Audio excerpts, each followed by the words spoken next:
जय मसीह प्रिय मण्डली, तपाईहरु जतिजना पनि यो भिडियो मार्फत मसँग जोडिनु भएको छ, तपाईहरुलाई म यो प्रसारणमा स्वागत गर्दछु र तपाईहरु मध्येमा आज जतिजना पनि जीवनको संघर्षमा हुनुहुन्छ, कठिन परिस्थिति या अन्धकारमय अवस्थाबाट भएर गइराख्नु भएको छ भने आजको यो सन्देश चाहिँ तपाईहरुको लागि हो। म विश्वास गर्छु तपाईहरुले यो सन्देशबाट एउटा नयाँ आत्मिक बल पाउनुहुनेछ। यो भिडियोलाई तपाईहरुले हेर्नुहोस्, यो सन्देशलाई तपाईहरुले सुन्नुहोस्। परमेश्वरले यो सन्देशको माध्यमबाट तपाईहरुलाई एउटा नयाँ ऊर्जा, नयाँ आशा दिन लागिराख्नु भएको छ। यो कुरोलाई म विश्वास गर्छु। आमेन। म एउटा खण्ड यति बेला तपाईहरुको अगाडि पढ्दैछु। यशाया 45 अध्यायको 3 पद। यो खण्डको तल्लो लाइनलाई मात्रै तपाईहरुको अगाडि पढ्छु। यस्तो लेखेको छ, म तँलाई अँध्यारो ठाउँमा भएको धन र गुप्त स्थानमा लुकाएका भण्डार दिनेछु। परमेश्वरको वचनको प्रतिज्ञा यो छ कि म तँलाई अँध्यारो ठाउँमा लुकाएको धन, अन्धकारको सम्पत्ति म तँलाई दिनेछु। यो अन्धकारको सम्पत्ति के होला? परमेश्वरले कसरी हामीलाई दिन चाहनुहुन्छ अनि यो अन्धकारको सम्पत्तिलाई हामीले कसरी प्राप्त गर्न सक्छौं, यो विषयमा केही कुरा म भन्न लागिराखेको छु। अन्धकार भन्ने बित्तिकै हामीले हाम्रो जीवनमा के कुरा बुझेका छौं भने अन्धकार चाहिँ हाम्रो जीवनको संकट, कठिन परिस्थिति, परमेश्वरदेखि टाढो भएको अवस्था या अन्य कुनै पनि अपुग, खाँचोहरू, समस्याहरूलाई बुझेका छौं। तर परमेश्वरको वचनको एउटा अर्को खण्डले यस्तो कुरा भनेको छ, एउटा शक्तिशाली कुरा म तपाईहरुको अगाडि बताउन चाहन्छु। यशायाकै पुस्तक 50 अध्यायको 10 पद। यहाँ यस्तो भनेको छ, तिमीहरू मध्येमा को छ जसले परमेश्वरको डर मान्छ, जसले उहाँको दासको कुरा सुन्छ, जो ज्योति बिना अन्धकारमा हिँडे तापनि परमप्रभुको नाउँमा त्यसले भरोसा गर्छ र परमेश्वरमा अडिस लागिरहन्छ। हाम्रो जीवनमा अन्धकारमय परिस्थिति भन्ने बित्तिकै, अन्धकार भन्ने बित्तिकै सधैँ त्यो हाम्रो अनाज्ञाकारिताको परिणाम मात्रै हुँदैन। अन्धकारले सधैँ नै हाम्रो जीवनमा संकष्ट, दुःख या कुनै अभाव र परिस्थितिलाई मात्रै देखाउँदैन। बाइबलको वचन यो खण्डले हामीलाई यो कुरा सिकाउँछ कि यदि आज हामी परमेश्वरमा इमानदार छौं, विश्वास योग्य छौं, आज्ञाकारिताको जीवन जिराखेका छौं, उहाँको डरको जीवन हामीले जिराखेका छौं भने हाम्रो जीवनमा त्यो समयमा पनि अन्धकारमय समय, अन्धकारमय परिस्थितिहरू आउन सक्छ। अनि परमेश्वरको डर मान्ने, उहाँको जनहरूले भनेको कुरालाई सुन्ने एउटा ज्योति बिना अन्धकारमा हिँड्ने मान्छेले त्यो समयमा उहाँमाथि भरोसा गर्छ अनि उहाँमा अडिस लागिरहन्छ भनेको छ। अनि जब हाम्रो जीवनमा हामीले असल गर्दा गर्दै उहाँको डर मानेर उहाँको आज्ञालाई पालन गरेर जिउँदै पनि हाम्रो जीवनमा अन्धकारमय परिस्थिति आउँछ भने त्यो अन्धकार, त्यो कठिन परिस्थितिको पछाडि परमेश्वरले हाम्रो जीवनमा काम गर्ने एउटा विशेष उद्देश्य हुन्छ। अनि जब हामी त्यो कठिन परिस्थिति, त्यो अन्धकारमय अवस्थामा जिउन पर्दा हामी उहाँमा अडिसिन्छौं, उहाँलाई भरोसा गर्छौं, त्यति बेला त्यो अन्धकारमय परिस्थितिभित्र परमेश्वरले हाम्रो निम्ति जे कुरा गर्न लागिराखेका छौं त्यो कुरोलाई हामीले थाहा पाउँछौं। अनि त्यो चाहिँ हो अन्धकारको सम्पत्ति। यो कुनै सुन चाँदी, कुनै द्रव्य कुरा होइन, तर यो परमेश्वरले हाम्रो जीवनलाई, हाम्रो चरित्रलाई निर्माण गर्ने एउटा प्रक्रिया हो। उहाँले हामीलाई त्यसै कठिन परिस्थितिमा पर्न दिन चाहनु भएको छैन। परमेश्वरले हामीलाई अन्धकारमय अवस्थाबाट भएर जान दिनुहुन्छ, जीवनमा कठिन परिस्थितिहरू आउन दिन चाहनुहुन्छ। त्यसको पछाडिको एउटा विशेष उद्देश्य चाहिँ उहाँले हामीलाई खार्नु, हामीलाई परिपक्व बनाउनु, एउटा चरित्रको मान्छे बनाउनु, उहाँको स्वभावमा विकसित गर्नुको लागि हो।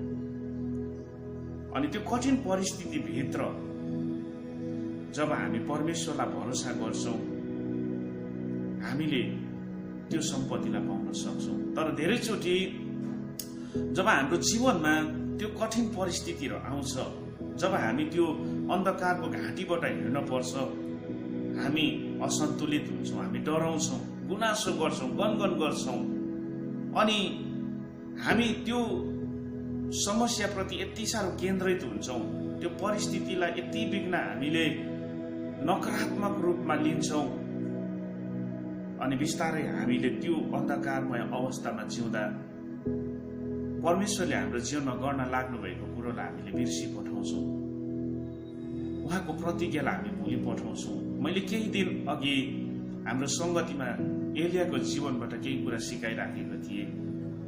हामीले यदि पहिलो राजा 17 देखि उता पढ्दै गयौं भने एलियाको जीवनलाई भेटाउँछौं। एउटा यस्तो आँटिलो मान्छे, एउटा यस्तो विश्वासको योद्धा, जसले चाहिँ कर्मेलको डाँडामा 450 जना त्यो बालका पुजारीहरूलाई उसले एक्लैले च्यालेन्ज गरे, चुनौती दिए, अनि एलियाले त्यो डाँडामा महान आश्चर्यका काम गरेको हामी देख्छौं।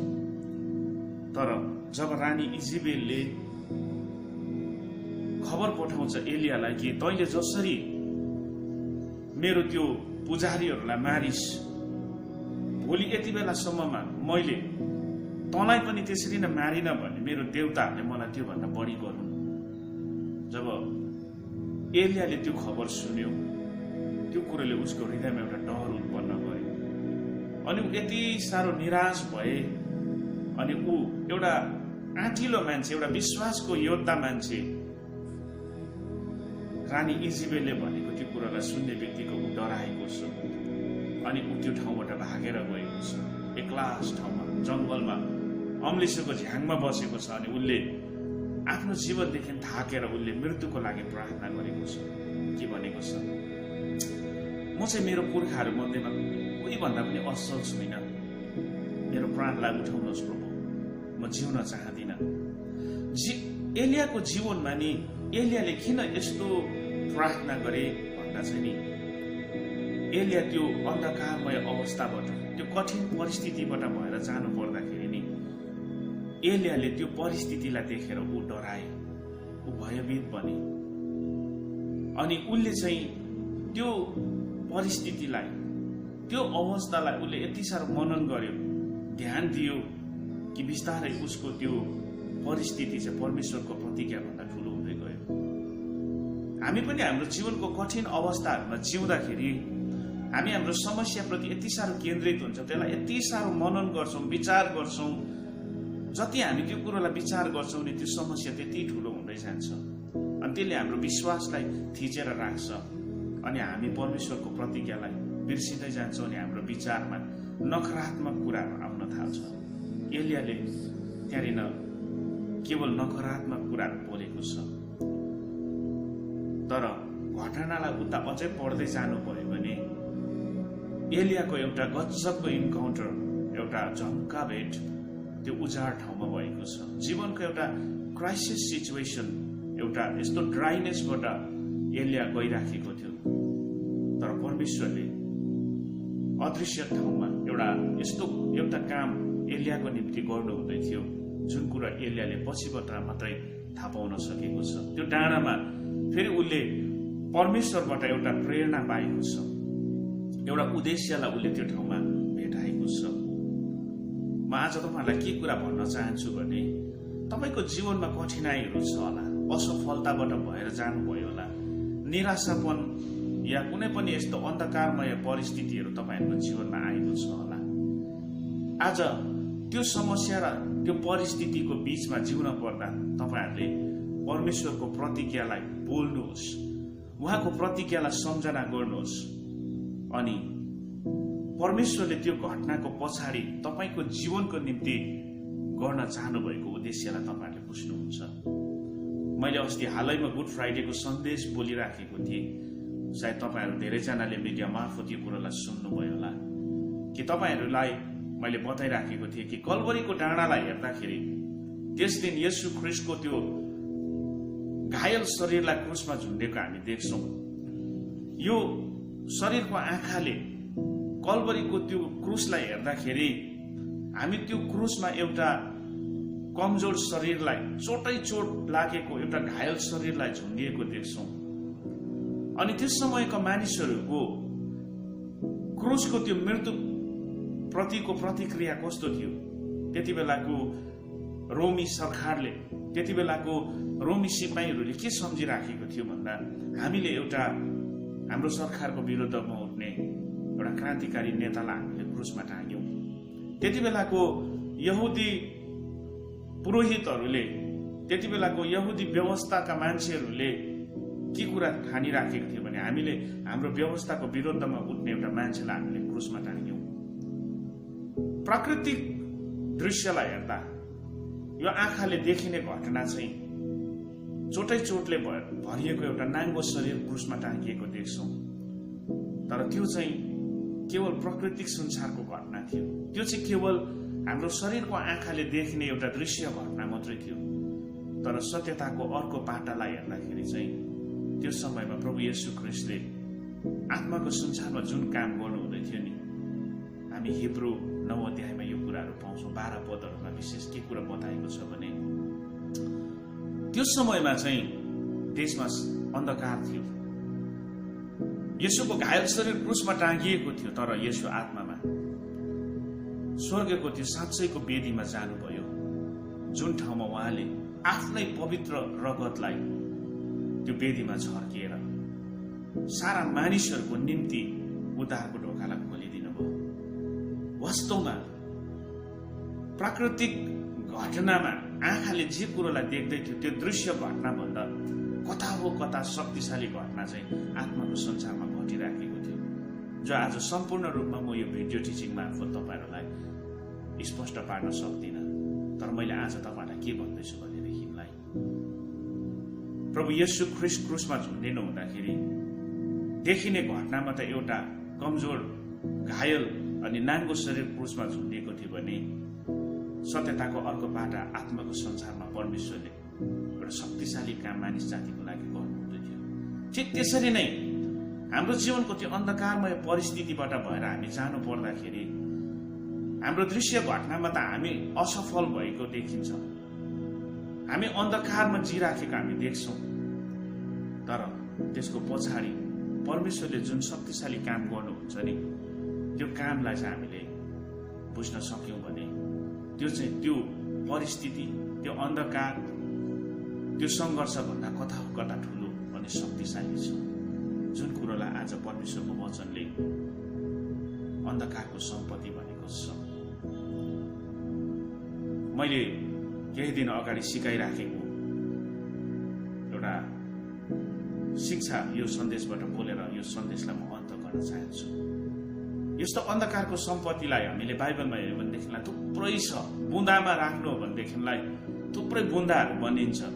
तर एउटा कुरा म तपाईँहरूलाई भन्न चाहन्छु, यो घटना तपाईँहरूलाई याद छ, प्रेरित 16 अध्यायको 25 पद। त्यहाँदेखि उता पढ्नुभयो भने त्यो समयमा नि पावल अनि सिलास भन्ने दुईजना मानिसहरू चाहिँ झ्यालखानामा हालेको छ अनि उनीहरू त्यो अन्धकारको एउटा अवस्थामा छ। उनीहरूको शरीर पनि चोटै चोट लागेको छ अनि त्यति बेलाको समयमा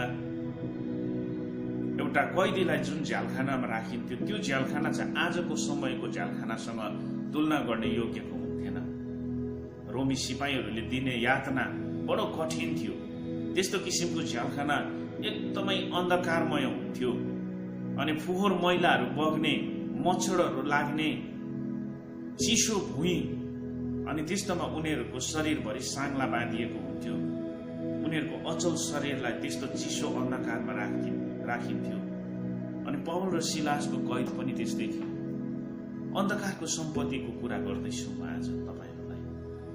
पौल र सिलास त्यो अँध्यारो जेलखानामा हुँदाखेरि उनीहरूले एउटा विशेष कुरा गर्ने निर्णय गरेको छ अनि त्यो निर्णय चाहिँ के थियो भनेदेखिलाई उनीहरूले त्यो कठिन परिस्थितिमा, त्यो अन्धकारमय अवस्थामा उनीहरूले परमेश्वरको प्रशंसा गर्ने निर्णय गरे।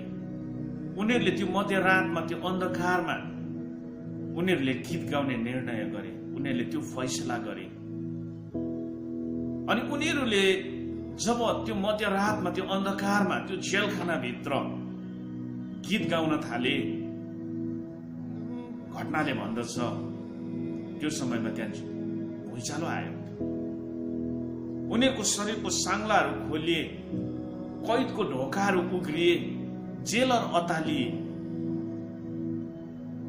यदि पावल अनि सिलासले त्यो अन्धकारमा, त्यो सङ्घर्षमा उनीहरूले गुनासो गरेको भए उनीहरूसँग गुनासो गर्ने पर्याप्त बहानाहरू थिए।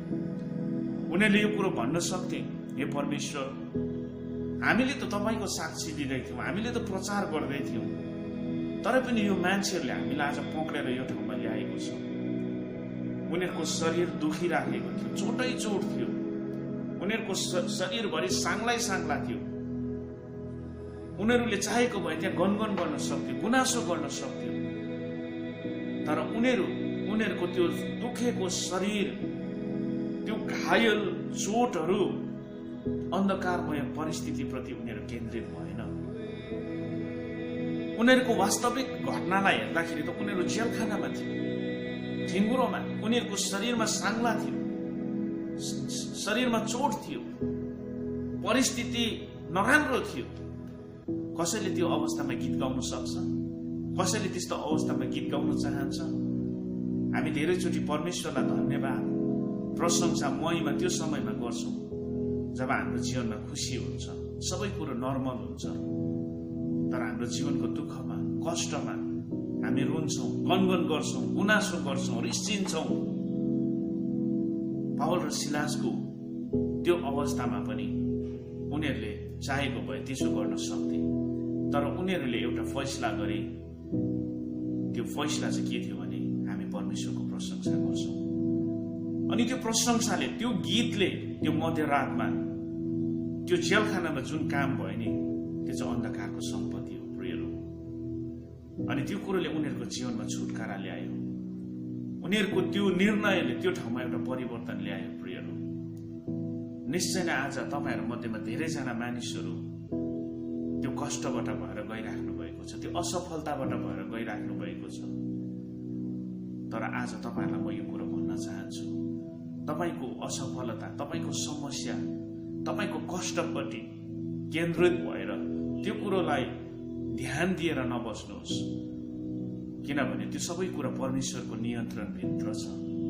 अनि त्यो सबै कठिनाइभित्र परमेश्वरले तपाईँको जीवनबाट आफ्नो महिमाको एउटा विशेष कामलाई गर्ने उद्देश्य राख्नु भएको छ। अनि त्यो परिस्थितिभित्र सकारात्मक विचार लिएर परमेश्वरमा भरोसा गर्ने निर्णय गर्नुहुन्छ। त्यो परिस्थितिभित्र पनि धन्यवादी भएर परमेश्वरको प्रशंसा गर्न थाल्नुहुन्छ। परमेश्वरले तपाईँहरूको जीवनमा काम गर्नुहुन्छ। म तपाईँहरूलाई प्रोत्साहन दिन चाहन्छु आजको यो सन्देशको माध्यमबाट। परमेश्वरको वचनले हामीलाई यो भन्दछ कि म तँलाई अन्धकारको सम्पत्ति दिनेछु। हामीले त्यो अन्धकारको सम्पत्तिलाई प्राप्त गर्नको लागि हामी त्यो अन्धकारको अवस्थामा जानै पर्छ। परमेश्वरले हामीलाई जे कुरा सिकाउन चाहनुहुन्छ, परमेश्वरले हामीलाई जे कुरा दिन चाहनुहुन्छ, त्यो कुरोलाई प्राप्त गर्नको लागि हामीले परमेश्वरको सिद्धान्त अनुसार, परमेश्वरको इच्छा अनुसार हामीले आफूलाई समर्पण गर्न जरुरी छ। हामीले हाम्रो जीवनको धेरै पाठहरूलाई किताबबाट सिक्न सक्छौँ, कुनै सेमिनारीबाट सिक्न सक्छौँ। हामीले हाम्रो जीवनको कतिवटा पाठहरू चाहिँ त्यो ठाउँमा मात्रै सिक्न सक्छौँ जहाँ कष्ट छ, जहाँ वेदना छ। अनि परमेश्वरले हामीलाई उहाँको आफ्नै त्यो तालिम केन्द्र, उहाँको आफ्नै त्यो पाठशालामा त्यो तालिम दिन चाहनुहुन्छ जो कष्टमय छ। तर निरुत्साहित नबन्नुहोस्। त्यो परिस्थितिभित्र परमेश्वरलाई धन्यवाद दिनुहोस्। तपाईँको त्यो फैसलाले तपाईँको परिस्थितिलाई बदलाउनेछ अनि त्यो ठाउँमा तपाईँले त्यो अन्धकारको सम्पत्तिलाई भेटाउन सक्नुहुन्छ। यसको अरू बुँदाहरूलाई सम्भव भए आगामी भिडियोबाट म तपाईँहरूको अगाडि राख्नेछु। परमेश्वरले तपाईँहरूलाई आशिष दिनु। सबैजनालाई जय होस्।